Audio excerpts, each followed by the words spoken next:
You have 45 minutes in total.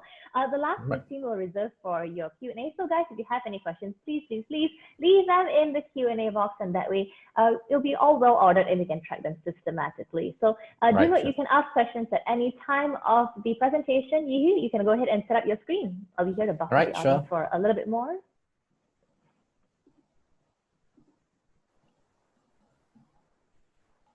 Right. Can you see the screen? Yes, I can.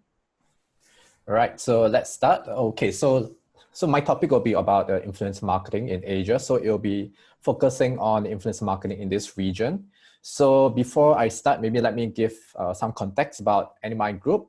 So this will actually help to shape understanding of how influence marketing actually takes place in our business line, and it will give a bit more context into some of the cases that I'll be showing later.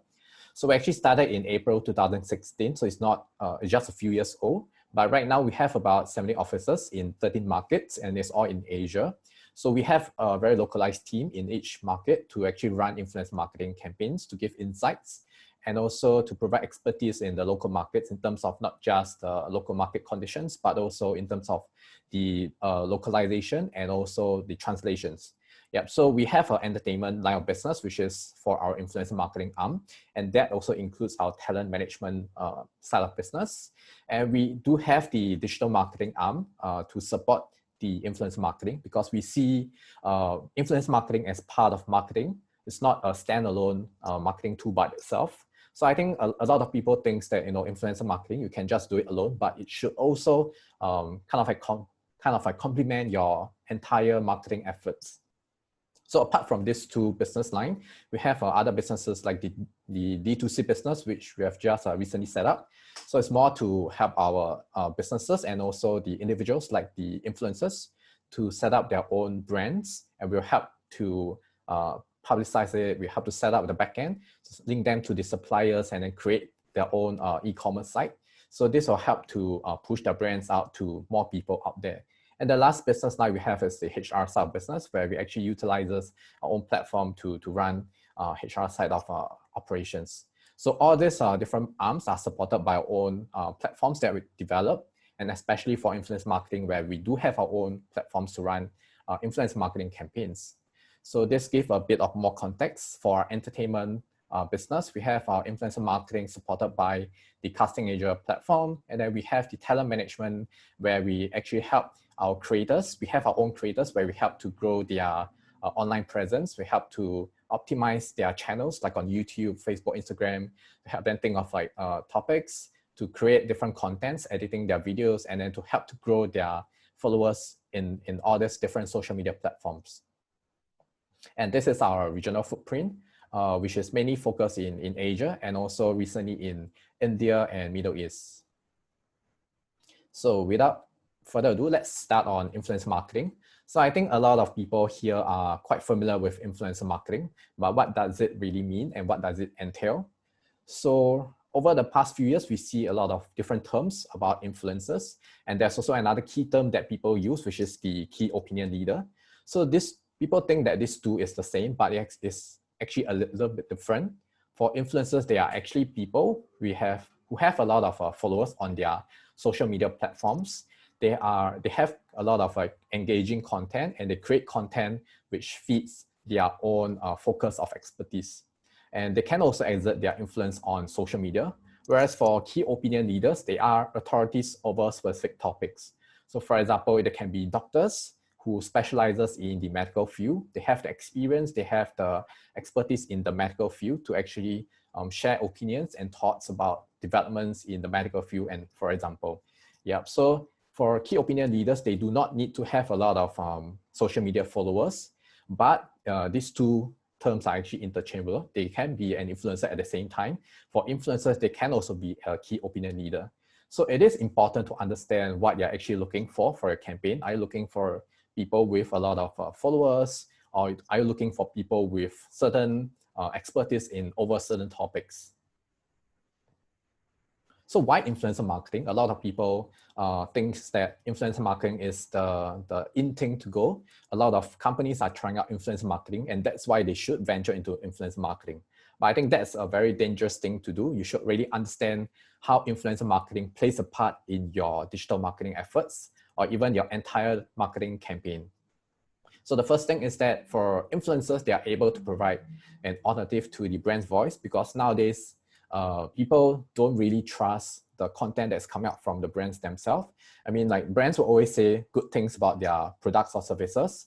So they tend to actually look into other areas like on Google search or on social media to look for other information about the brand itself or the product before they actually consider it or do purchase. So by engaging influencers, they are able to create alternative content, which is in their own style. So this content are more engaging and the brand themselves can also make use of this content, repurpose them, and also push out from their own social media. And this actually drives engagement among the social media platforms, because from the influencers themselves, they can communicate with their followers, which eventually becomes the end consumer for the brand. So this allows for influencers, they can foster personal connection between the brands and the consumers. And that will further increase the brand consideration. So from past researchers, we have found out that about 24% of internet users, they actually discover brands via recommendations on social media. So it's not just about searching on Google, or it's not just about coming across ads on other platforms, but it's also through recommendations on social media that people come across certain brands. So this is also an important and integral part of your digital marketing. And the last point on precise targeting is because for influencers, they actually tend to specialize in certain areas. So for example, like beauty influencers, they share about beauty tips, beauty tutorials. So when the brands actually engage these influencers, they are able to leverage on their expertise to reach out to the target audience, because the followers of these influencers tend to be followers who want to know more about certain topics. Like for beauty influencers, they want to learn more about beauty tips and so on and so forth.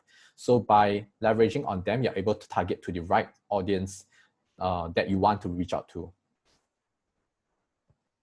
And so in the past, a lot of followers actually follow influencers who can just create beautiful pictures. They think that the pictures are very nice, or they think that the influencers are very beautiful, so they'll just follow them. But nowadays, we see that more followers or fans actually expect some interactions and deeper connections with the influencers, not just by liking their photos or not just on commenting, but they want more two-way communication between the influencers and themselves.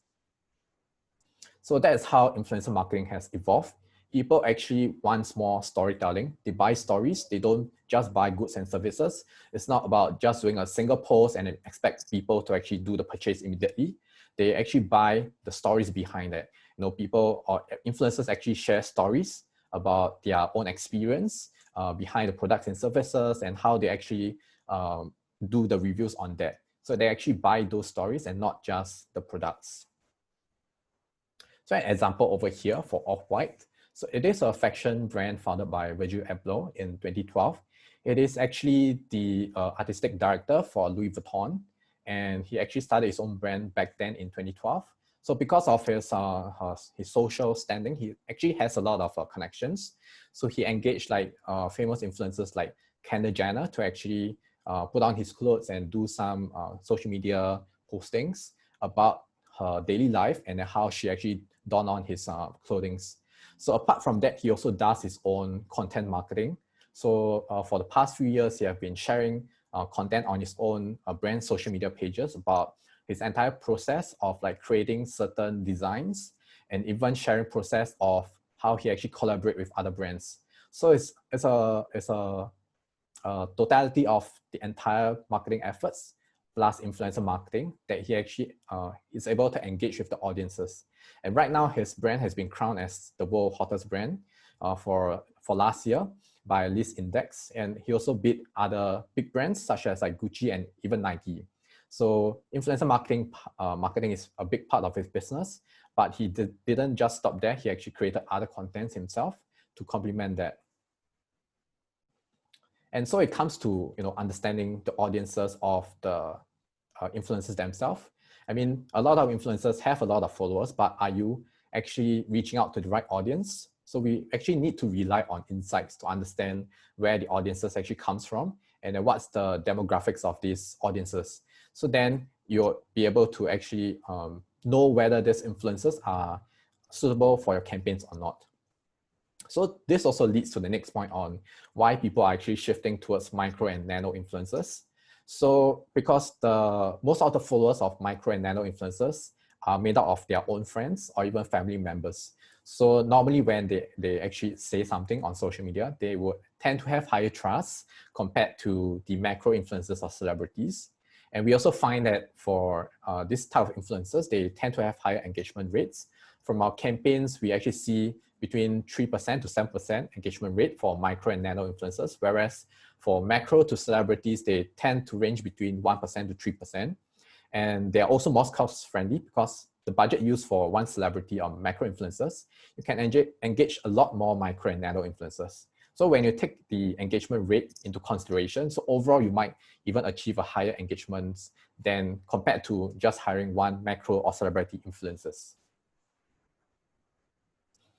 And so with the emergence of micro and nano influencers, we also see more performance-based campaigns going on. So typically for influencer campaigns, if you hire the macro influencers or celebrities, normally you'll have to pay them by the engagement. So for like cost per post, or if you require them to attend the offline events, you need to pay them for event appearance fee.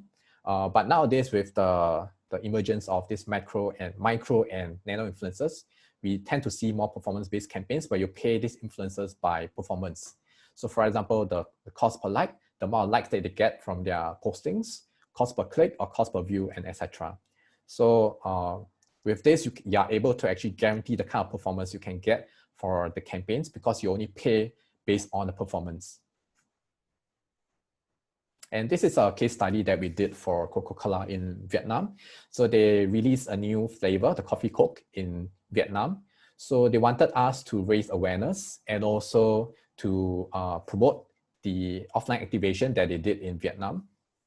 So we actually utilize our own platform to reach out to the micro influencers. And what they have to do is to visit the event, try the new coffee Coke, and then they post a photo with the review of the Coke flavor.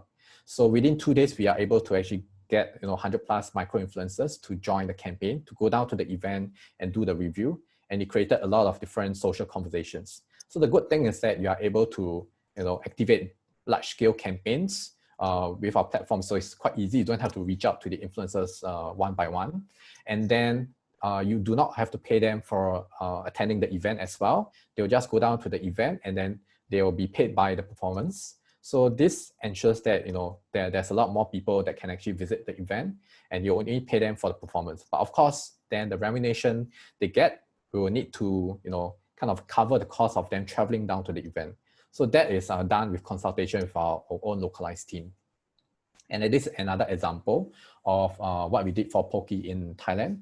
So we got the influencers to go down to 7-Eleven to purchase the Poke Valentine's package and then take a photo and post on it on their own social media account. So because the nature of this campaign is just to reach out to everyday people with everyday influencers. These influencers, they might not have a lot of followers. They might just have 1,000 or even 500 followers. But the point is, they want to make sure that this package is known to everyone. So you don't necessarily have to engage a celebrity to promote this short-term campaign. And we also see the type of engagements being changed over the past few years. Typically, we have things like product placements, we have tutorials, reviews, we have event appearance, and even social giveaways by the influencers to kind of track their performance. But nowadays, we are also looking into different ways to engage the audience, both in terms of the type of platforms that we utilize and also the kind of format that we actually use. So in terms of platform, we do see more people actually using TikTok. And from the chart, you can see that TikTok in this Asia region is one of the top 10 apps being downloaded last year. And most of the audiences, 57% of them falls between 18 to 35 years old. So this is the kind of demographics that people are actually reaching out to by using TikTok. And why do people actually go on TikTok, or more brands are actually going onto TikTok? And the point is because TikTok itself, they have different kinds of formats, which is different from other platforms like Facebook, Instagram, or YouTube, because it is based on storytelling. The user environment is based solely on videos and music. So there's a lot of interactivity going on. And that's why it is easier to present a more immersive brand experience on the app itself. And because of the kind of user environment, it kind of helps to create content. So user actually creates their own content, which is very different from other platforms. Like for Facebook or Instagram, maybe the influencers will just post a video, whereas for TikTok, we kind of like push out things like branded effects or hashtag challenge. So people will tend to want to create their own content, their own videos by using these interactivity features. So it is a very different form of engagement with the audiences because they are directly involved in creating the content. And the brands themselves can also tailor-make the experience because all the hashtag challenges or branded effects are different. It's based on what the brands wants to do. So there's a lot of different ways that we can actually tailor the campaigns to engage influencers to push out the brand messages and to get people to be involved in the campaign itself. And over here, we have another case study that we did for TikTok themselves. So back then, TikTok, they wanted to push their presence in the Vietnam market. So they actually got us to help to craft out the campaign for them. So for this campaign, we actually made use of the local insights to actually craft the entire campaign idea. So from the insights we get that, Vietnamese youth, they are actually always joking about, verbal karma remaining on their mouth, wherever they talk back about people behind their back. So when it comes to Tet, which is their Vietnamese New Year, they want to actually get rid of this bad luck. It's kind of like spring cleaning during Chinese New Year, where you want to get bad luck and pray for good things to happen in the next coming year. So we make use of this to create a new customized sticker for the Vietnam market on TikTok. So users can actually make use of this, different hand movements and different effects to actually wipe off their karma and receive love charm for the new year. So we wanted to push out as a new trend, and we use a hero influencer, a top influencer in Vietnam, to create different videos to push out on YouTube, like 6 seconds, 15 seconds, 30 seconds. And then we also got the other influencers to support the campaign by posting and creating content on TikTok themselves, and also to help to drive awareness of this app and encourage people to download the app to take part in this challenge and this video. So at the end of the campaign, we got actually 19,000 unique participants and over 30,000 videos published. So it created a lot of engagements on social media and also on TikTok itself. And this comes to the next point on videos. So I think most advertisers here will know that video is king. It's always more better as compared to just static images. They are able to tell more stories. And even for ads themselves, videos always get more organic reach as compared to static images or link posts. And from studies, they also shows that Instagram videos can generate 3 times more comments than sponsored photos. And that's why a lot of people are actually turning into videos to create content, even for influencers. So over here, we have an example for this top influencer in Taiwan. She's called Li Ke Tai Tai. She's also one of our creators.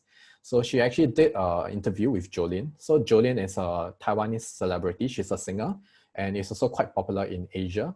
So typically she does not do any interviews. There's not a lot of interviews that she do with the traditional media, but she agreed to kind of do a sharing with this influencer on YouTube. So this allows her to reach out to new audiences who is not on the traditional media. And this allows more conversations to come out from this interview itself. So this particular video actually generated about 2 million views and a lot of comments and hype on the internet. And not just influencers, but even athletes are also going online. So Keisuke Honda, who's a famous Japanese football player, so he also joined our network, and we are helping him to actually optimize his channel to create videos to reach out to his fans who is interested to know about his journey of his coaching and so on and so forth. And celebrities are also building communities through the social media. And especially during this period where COVID-19 has affected everyone and a lot of people have to stay at home. And even for celebrities, they have to stop all the physical fan meetings. So for them, the only thing that they can do is go online, and through live streaming or IG stories or even on YouTube, they are able to actually reach out to the audiences and be able to engage with their fans. So this is actually a very good way of reaching out to more people, because there's no limit to the amount of people that can appear. And you can expect more people to actually engage with the celebrities themselves. And this is also free, so it's actually more engaging. And that comes to the next point on the rise of live streaming. We do see a lot more live streaming campaigns coming up. And this actually is a different way of engaging with the audiences, because like doing live streaming is obviously it's live. There's no room for editing. You can't say that something is wrong and then you have to restart, because people are already viewing it in real time. And that's why it appears to be more raw and authentic and appeals to people more. And there are several ways that we can go about doing live streaming. So first is, of course, the influencers themselves conducting live streaming to introduce the certain product, brand, or service. So it's easier to actually communicate and go through the entire process of introducing the brand or product, rather than just doing a social media posting, or even doing a static photo and then they leave all the comments, they leave like things in the caption itself, because people tend not to read long messages. They tend not to read long captions. So it's easier when it comes to live streaming to do an introduction. And they can also engage with their audience live and answer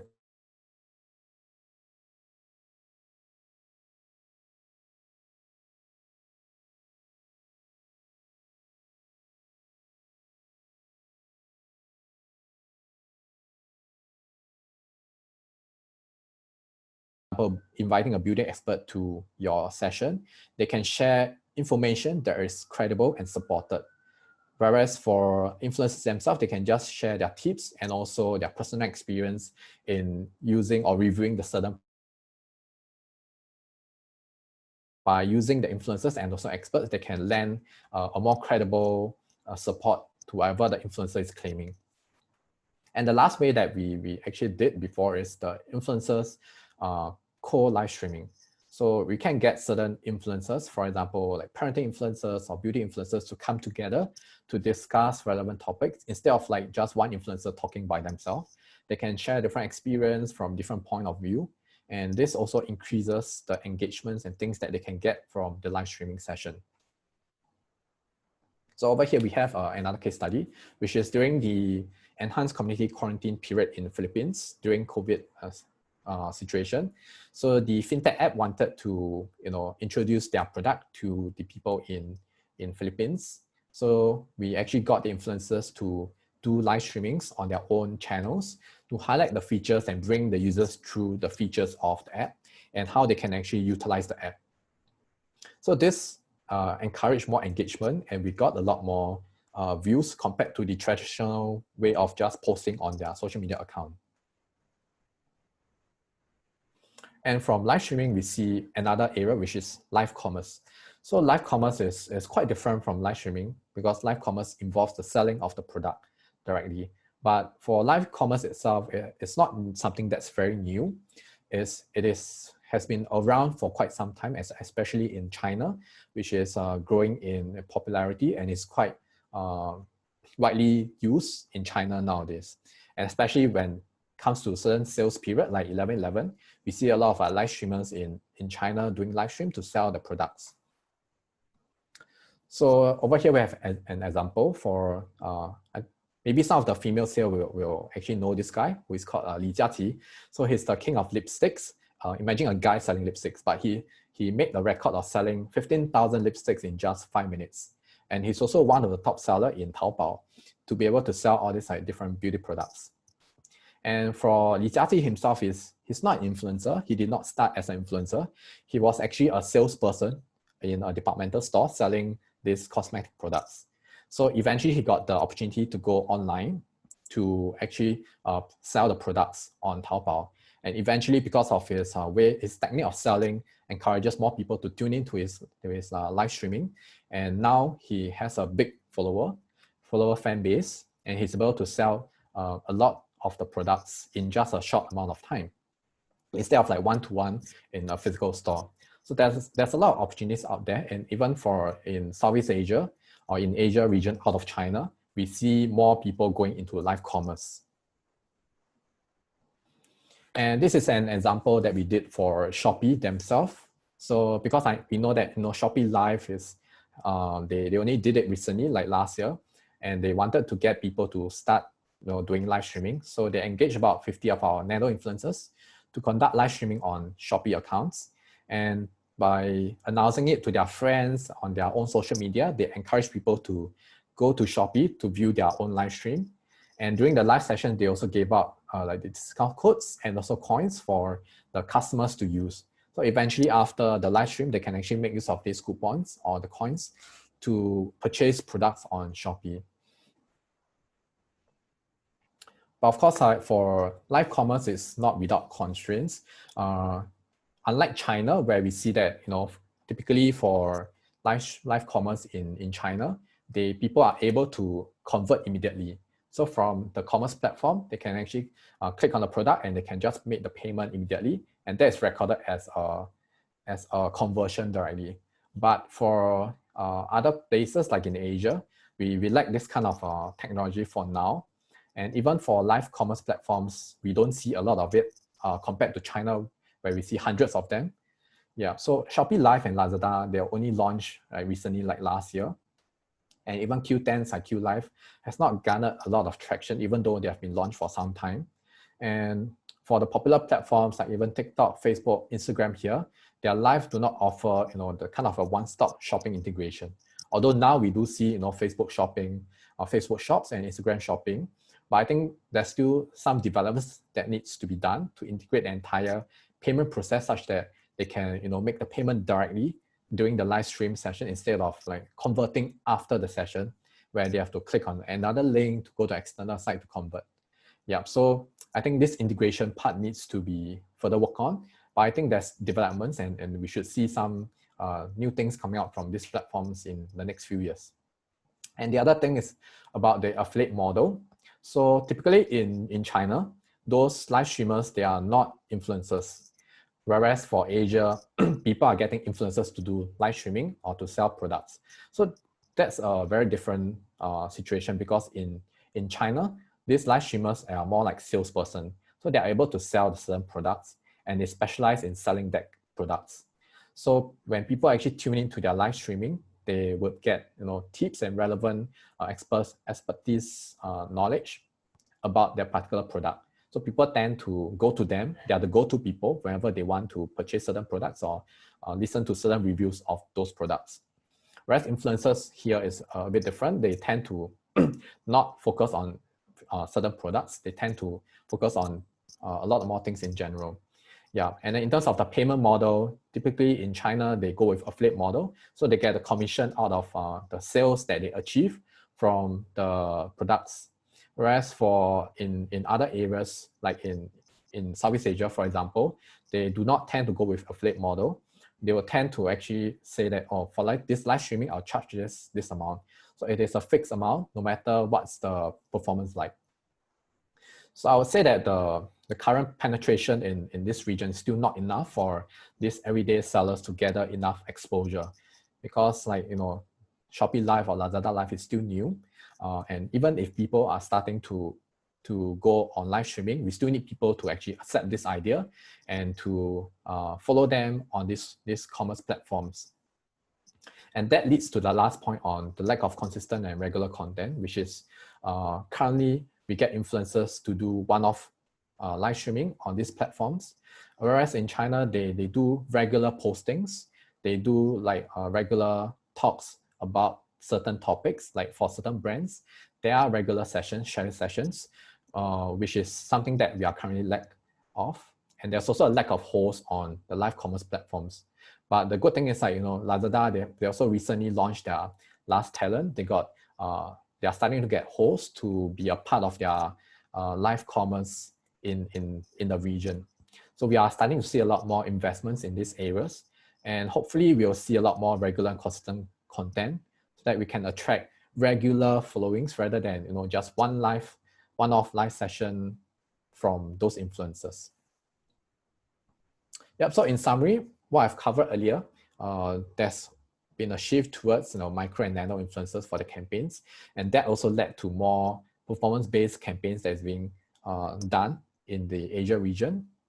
And apart from that, we also see more video contents coming up on whether is it on YouTube, Facebook, Instagram, and also on TikTok, which is currently up and rising in Asia. We see a lot more adoptions, and more advertisers are getting more keen on using TikTok to run campaigns.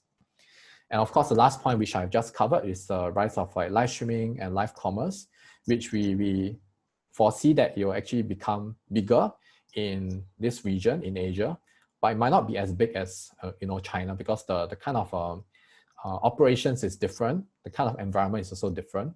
But we do see more opportunities in that, and that's because we see more interaction between the influencers and also the followers.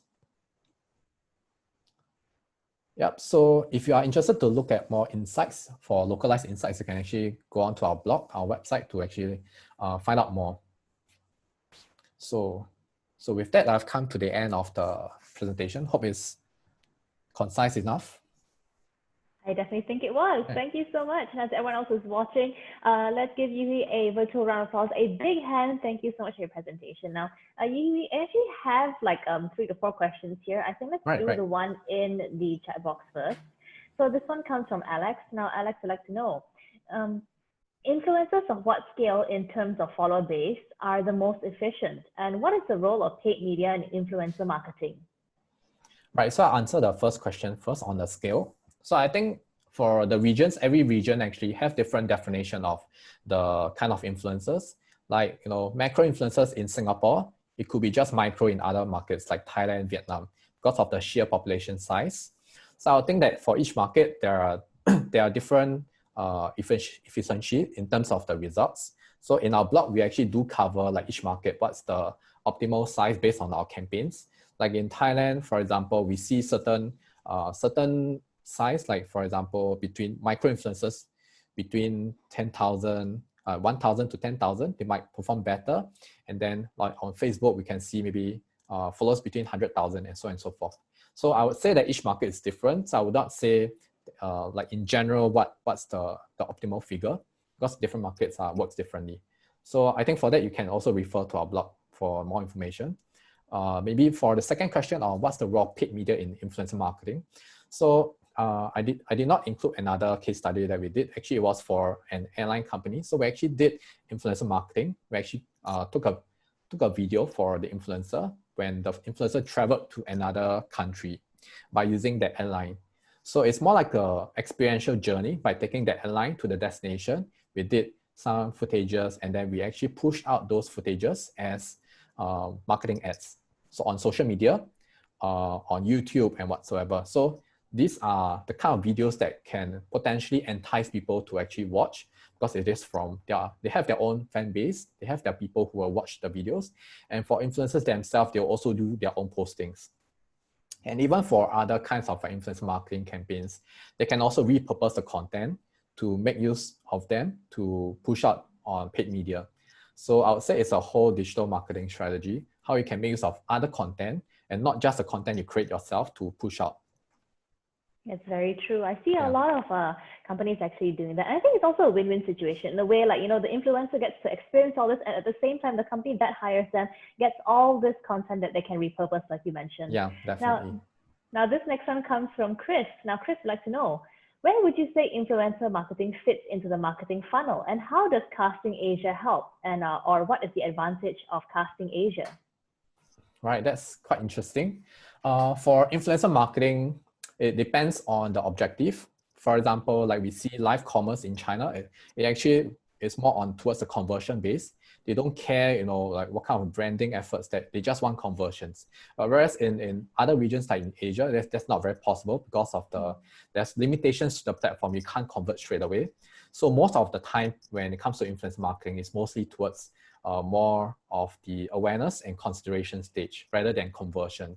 Of course, there are certain ways to track conversion, but I would say that most of the campaigns being done here are more towards increasing awareness and using their content as consideration as, to purchase the product.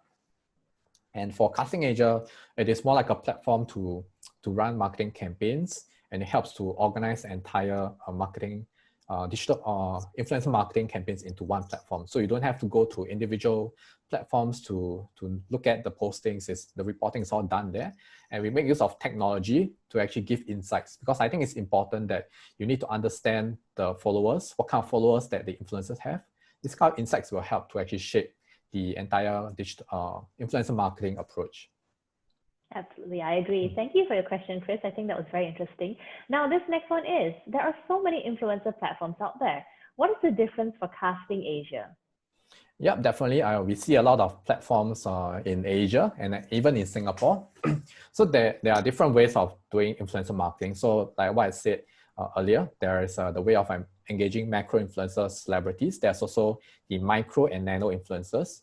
So like performance-based buying is not something that's very widespread now, but of course our platforms can run campaigns on both type of models, and also reportings and all that. I think it's also something that other platforms can do, but what we actually add on, complement, is actually the localized insights. With our presence in each market, I think that we are able to give insights apart from just the technology alone. I mean, technology, everybody can actually create it, but what we need is also the insights of the local markets, people to help to craft the creative strategy, and things like understanding local conditions, like translating all that. These are all done value added. It's not an extra cost for advertisers. So I would say that it's a combination of factors that helps to differentiate ourselves. But I would say that there's no single marketing product that can solve every single problems or even every single marketing objective. So it's more like thinking what is useful for that tool, how it can actually help in your marketing campaigns. Okay, thank you. Now I see we have a lot of questions coming in, and I'm so excited because I love getting questions, but I'm so frustrated because we're running out of time. Yes. But anyway, this next one is from Yixiat. Now Yixiat would like to know, what is a good budget to start with for small businesses to engage 30 to 50 micro or nano influencers over a month? Well, it depends on what's your objective. Actually, we do see certain campaigns like running as low as $1,000 to engage micro nano influencers. It also depends on the region. Like typically in regions like Indonesia, Thailand, compared to Singapore, you can get a lot more micro influencers or nano influencers with the same amount of budget. Yeah, so I would say it really depends on your objective and what you require the influencers to do. But you can reach out to me if you're interested to know more, and we can actually advise. Now, of course, just to add on to the question here, what if, let's say, you were to not have a budget, but you actually compensate them with products instead? Would it work the same?